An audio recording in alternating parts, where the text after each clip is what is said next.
நேரத்தில் சமுத்திரம் பின்வாங்கும் சந்தோஷ திருநாளில் நல்லருளை தாரும் ஐயா முருகன் என்று முழங்குது என் மனசு.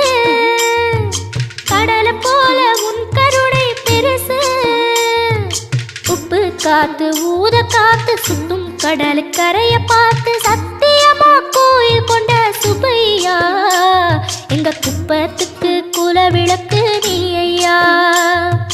திருச்செந்தூர் ஆண்டவனே வேல் முருகா தினம் உனக்கு நன்றி சொல்வோம் மால் மருகா.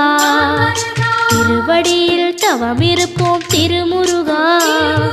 தீர்ப்பெழுது நலமெனவே வடிவ